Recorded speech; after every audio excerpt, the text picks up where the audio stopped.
Sup,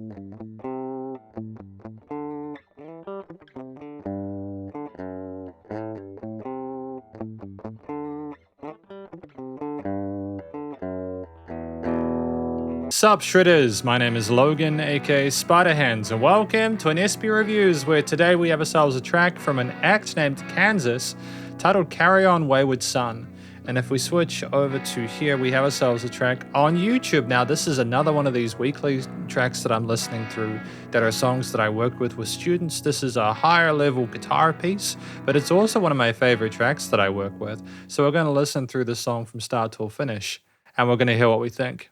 Let's do it. Let's go.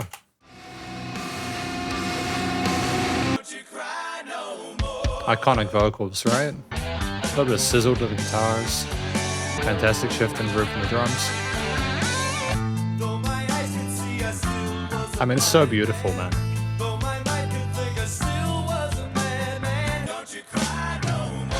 It's just such a well-constructed piece at this point. Like, I've got absolutely no complaints about how we're trying to approach things, but there's so much variety within the composition from all the different guitar riffs and drum lines and the change to grooves and pace, and how organic the actual tempo of the piece is, doing slight sort of speed ups. And you can tell they're really, quote unquote, playing their instruments, but even the vocal harmonies for a lot of it, it's just fantastic, man. Just fantastic. Harmonious hand drums in the actual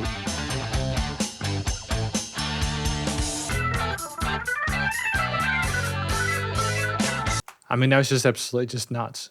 That was just wild. Like, to be able to get that amount of content within the space of a solo section, oftentimes if it's that complicated with a solo, you're like, why are all these notes being played? Why is there this flurry and flicker to it? But I think because of the complexity of the arrangement and performance up until this point, even without any sort of like really intricate solo sections, it almost feels kind of like expected. And for him to go between the organ to those hand drums is wild, man. Don't you cry,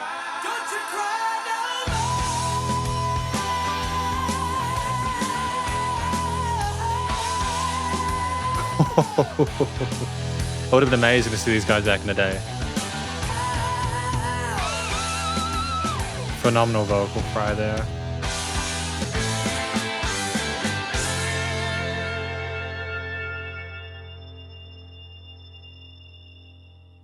Dude, that was stunning. I think that's probably my favorite track that I reviewed as part of this little series of songs that I've been checking out over this entire sort of like term or like the last few weeks. Because getting close to Christmas at this point, if I'm not mistaken with my scheduling of these, I'm actually recording these in October. So if I look a little bit different at this point, I just wanted to get these done when I had the chance to batch them in advance. But I'm blown away by this track. We're going to talk about it more in the conclusion.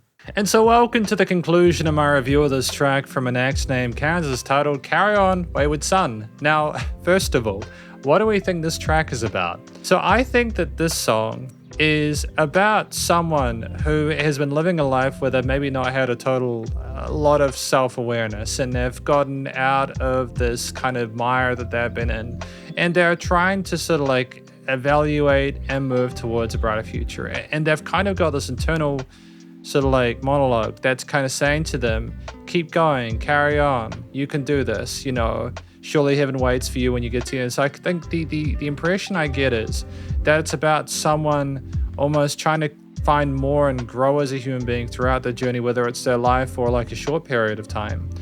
And it's really about just, like finding peace and working towards that and kind of being aware of the illusion you're in and, trying to get out of that. So that's what I think the track is about. I feel like it's a subject matter that I think once people have had a bit of a think about it, they'll be able to sort of get behind and sort of follow along with it. And I think it's great. I mean, it's accessible enough and it's fantastic to listen to without really thinking about it too much. But I love the poetry within it. It is sung phenomenally well. I am blown away by the vocals. They are raw takes, but sung by really incredible singers. Both do a wonderful job. There are incredible harmonies right from the beginning.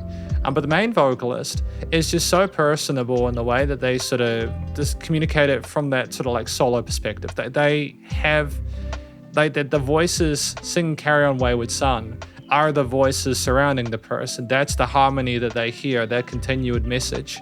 And I just feel like it's a brilliant thing. It's really a piece where you hear it and you go, what more could you want? There's major and minor leanings with the diatonic scales. They were comfortable in hidden chest voices, vibrato. There's some legato, a bluesy scale kind of leanings there, which makes sense given the subject at the time and the kind of pentatonic kind of bluesy orient a lot of it's focused in, along with the rock and roll and progressive elements. It's really just a piece where it knows itself. They're comfortable on the microphone. They have great sort of dynamic control over their voice, and they're a little bit vulnerable when they need to be a little more low, sort of like low key, and then later on they kind of belt it. And there are just these fantastic runs, especially near the end, that just they last and they continue, and they're just so wonderful to listen to. They really know what they're doing. It's an absolute pleasure to listen to. I feel it's appropriate for the genre. The kind of range dictates maybe the differences in the periods we're going through. It's very much a journey. I think that's the best way to describe the structure of the song. It is an immense journey the whole way through. We start with the kind of like main guitar riff. We start with the vocals singing the main Carry On Wayward Son part, and it's just wonderful, the reverb tails on them. It's so kind of ethereal and airy, almost like you're having some sort of spiritual awakening. And then you come in with the guitar, bass, drums, and organs. The whole entire band enters, and it's just such a great introduction to everything else. You're immediately hit with the hook line, and then boom, you get the flavor behind it. And then you just have these like 7 or 8 different riffs that are scattered throughout the piece with incredible seamless transitions throughout, a mixture of different lead sections on the different guitar parts. Like there's like 4 different guitar solos of varying kind of lengths and intricacies. There's like an organ solo as well that's very quick, but that was just incredibly well played. There, just a flurry of notes in a way that does make musical sense. And the bass guitar rhythm parts aren't sleeping either, as well as piano bits. And so if we were to talk more about the individual instruments simply to provide context, I think the strength of the piano, for example, is it provides this almost balladesque format for what the vocalist is saying in those verse parts. We have this just kind of very kind of gentle kind of like approach to it, where we're highlighting a 16th note groove with or rather an 8th note groove with the tempo of the piece there. That is a nice sort of like consistency for the singer, regardless of what rhythm or phrasing they choose. And there are little accents to kind of pep different parts. But like we have the drums alongside that being incredibly sort of like aware of how they need to perform to sort of couple with that.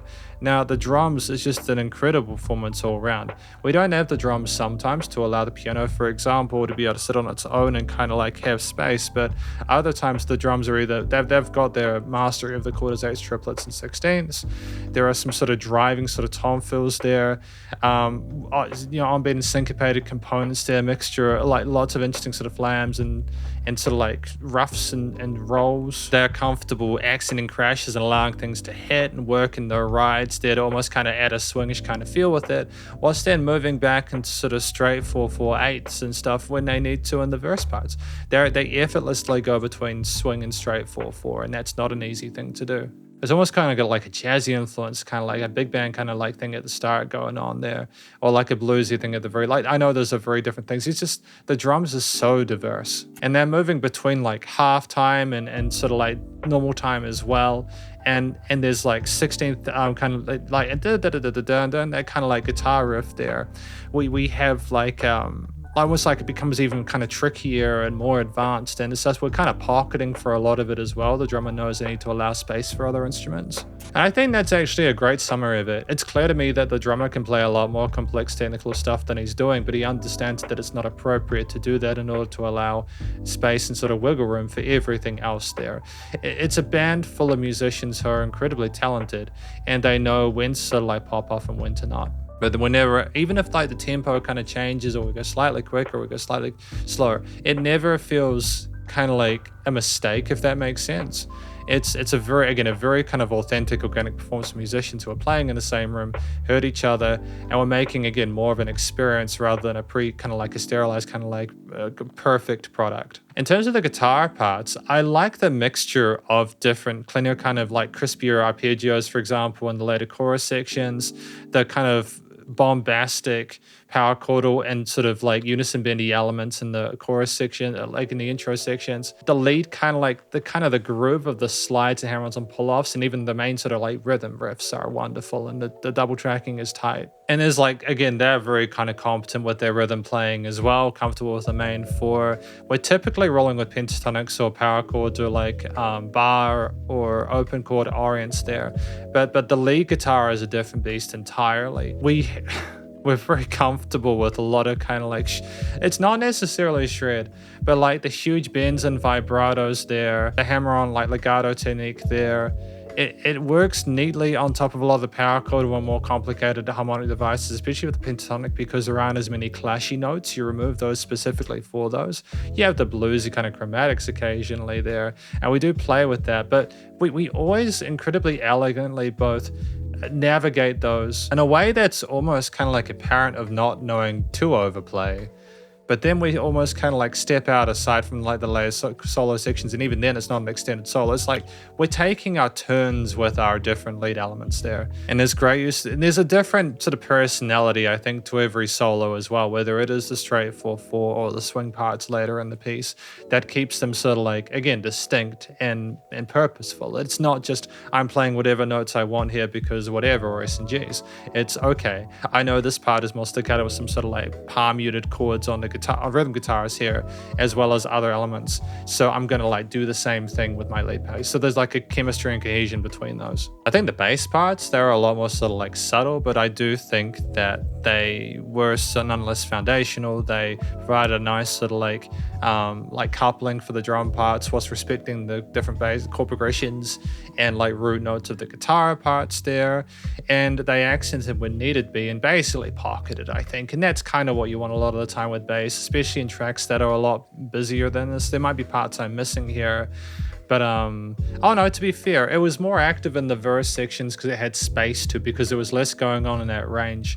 But like, I mean, that's just testament to their kind of, again, self-awareness, knowing when they can kind of do more and when not to. But that was more sort of a rhythmic kind of like variation of the sort of it was still even in time with the bass drums there, I think. Yeah, I think basically it's just the organ solo there, and it's just knowing how to adeptly navigate the relevant scales and chromatics associated with the main sort of key signature in a way that is that flurry and flash in the pan that kind of cleanses the palate for the listener. That kind of spice to it is almost like a different element and chapter of the journey that we're going on with Carry On Wayward Son. I think that's how I'd basically describe the themes of this track. There are different moods to it. Kind of the bam bam bam bam bam bam bam bam bam bam bam bam bam bam bam. Kind of almost sounds a little bit kind of whimsical, or sounding really cool. It's basically saying we've got a situation, we're moving forward, but you don't know where it's going to turn next.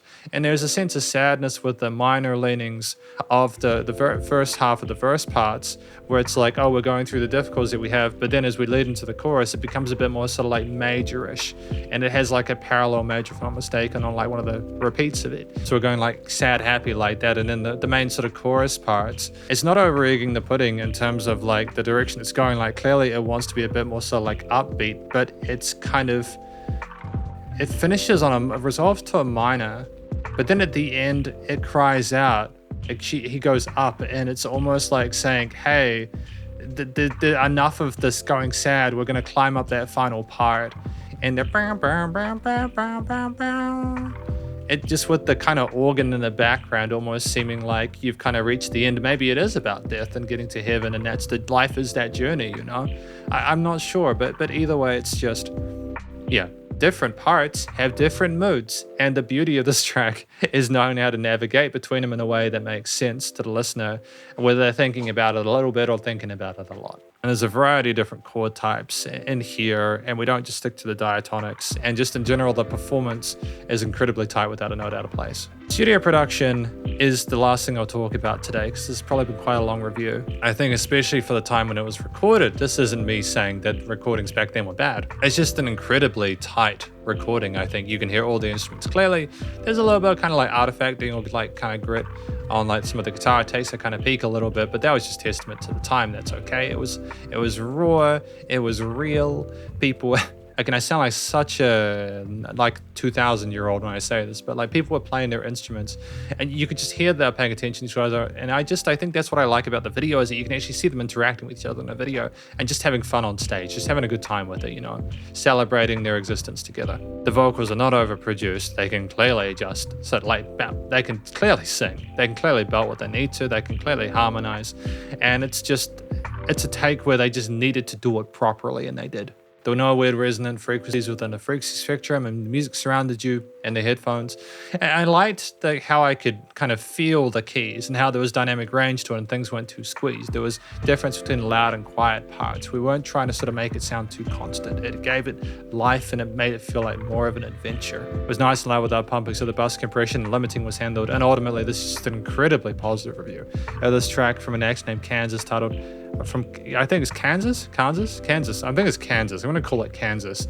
Feel free to kick my ass in the comments if it's not. Titled Carry On Wayward Son, and hopefully you enjoyed it. If you did, please go show them some love via their various social medias and their YouTube page, and stay cool, stay safe, and please remember to support your local musicians and artists at this point in time, as they need the help more than ever with all the crazy stuff going on in the world. And I will catch you in the next SB Reviews. Spider Hands out.